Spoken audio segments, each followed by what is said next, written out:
আসসালামু আলাইকুম দর্শক, পারভিন্স কুক অ্যান্ড ব্লগের নতুন একটা রেসিপিতে আপনাদের সবাইকে স্বাগত জানিয়ে শুরু করছি আজকের রেসিপি। আজ আমি তৈরি করব আলু দিয়ে খুবই নতুন ধরনের একটা রেসিপি, আর এটা খুবই মুখরোচক।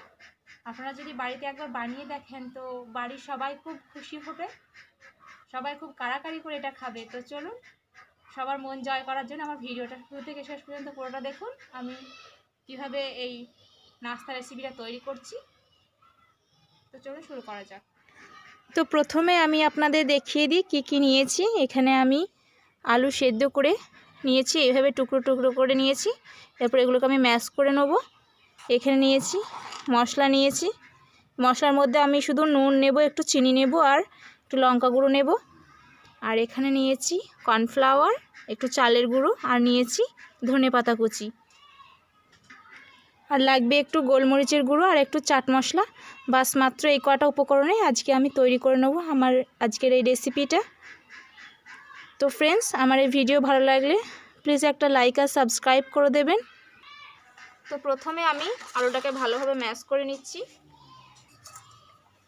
একটা গ্লাস নিয়েছি, এই গ্লাসের সাহায্যে আলুটা ভালোভাবে ম্যাশ করা হয়, তাই আমি এটা দিয়েই করছি।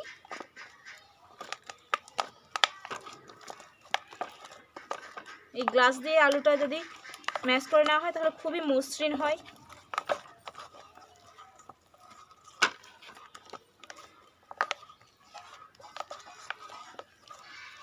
গ্লাসটা দিয়ে এভাবে চেপে চেপে এই আলুটা ম্যাশ করলে এই যে দানা দানা থাকে না, আলুটা ভালোভাবে ম্যাশ করা হয়।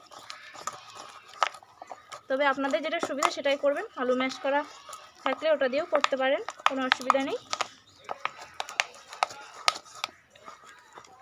আপনারা যারা আলুর স্ন্যাক্স খেতে খুব বেশি পছন্দ করেন, আর আশা করছি তাদের আমার এই রেসিপিটা খুবই পছন্দ হবে, কারণ এটা ভীষণ মুখরোচক। তো এখানে আমি খুব ভালো করে আলুটা ম্যাশ করে নিয়েছি, একদম মসৃণ করে। এরপর আমি এখানে মশলা অ্যাড করব।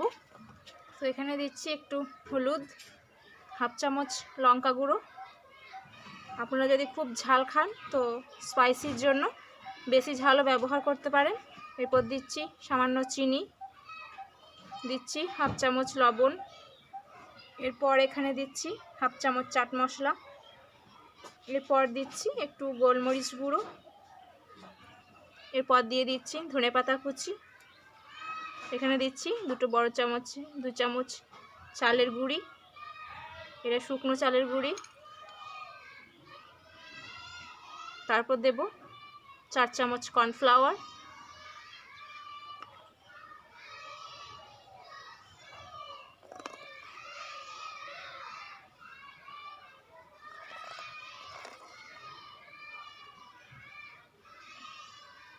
এরপর এগুলোকে আমি হাতের সাহায্যে খুব ভালোভাবে মেখে নেব।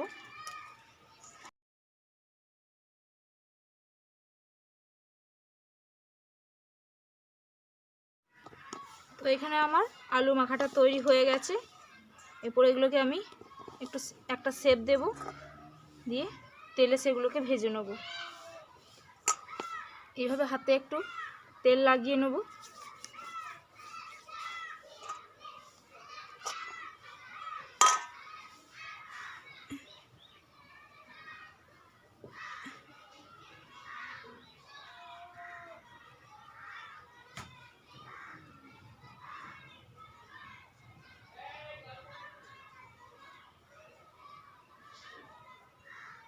দিয়ে সরু সরু লম্বা লম্বা এরকম মাপের আমি সবগুলো ডিজাইন তৈরি করে নেব। আপনারা আপনাদের পছন্দ মতো ডিজাইন তৈরি করে নেবেন। তো বন্ধুরা দেখুন, আমি এইভাবে সমস্ত বানিয়ে নিয়েছি।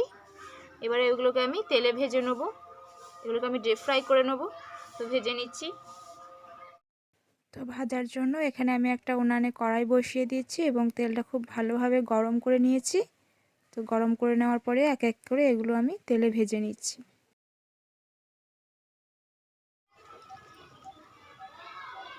বাকিগুলো রেখে দিচ্ছি, একসাথে ভাজবো না,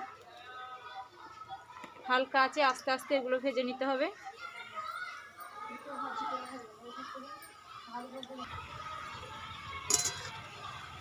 তো এইভাবে আমি উল্টে পাল্টে খুব ভালোভাবে ভেজে নেব, একদম ব্রাউন ব্রাউন করে এগুলো ভেজে নিতে হবে।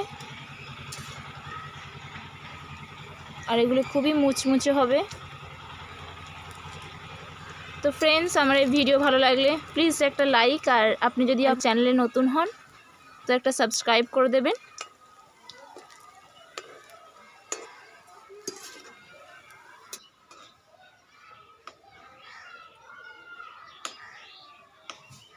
তো এখানে আমার এগুলো দেখতেই পাচ্ছেন ভাজা হয়ে গেছে, একদম কুড়মুড়ে করে ভেজে নিয়েছি।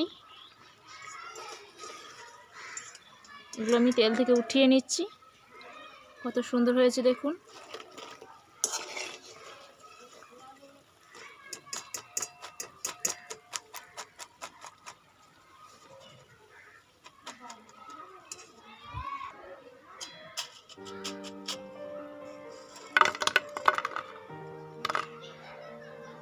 আওয়াজ শুনেই বুঝতে পারছেন কতটা কুড়মুড়ে হয়েছে, একদম খুবই ক্রিস্পি হয়েছে। আর স্পাইসি ক্রিস্পি জিনিস আমাদের সবারই খেতে খুব ভালো লাগে। তো এইভাবে আমি এই বাকিগুলো ভেজে নেব, এই যে রেখেছি।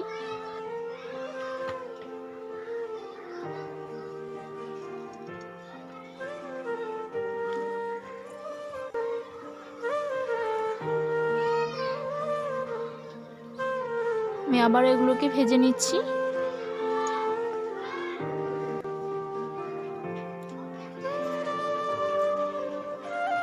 তো বন্ধুরা দেখে নিলেন তো, মাত্র 3টি আলু দিয়ে আমি কত সহজে আজ এই ক্রিস্পি নাস্তা বানিয়েছি।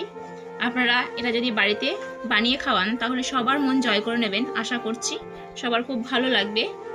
তো আমি আপনাদের একটা ভেঙে দেখিয়ে দিচ্ছি কেমন হয়েছে। খুবই মুচমুচে হয়েছে। তো দেখুন কতটা ক্রিস্পি হয়েছে।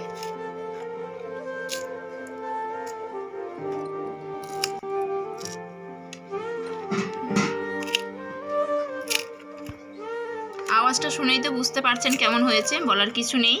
তো ভালো লাগলে অবশ্যই একবার বাড়িতে বানিয়ে দেখবেন, আর লাইক, শেয়ার অ্যান্ড সাবস্ক্রাইব করে দেবেন। তো দেখা হচ্ছে পরের ভিডিওতে। আল্লাহ হাফেজ।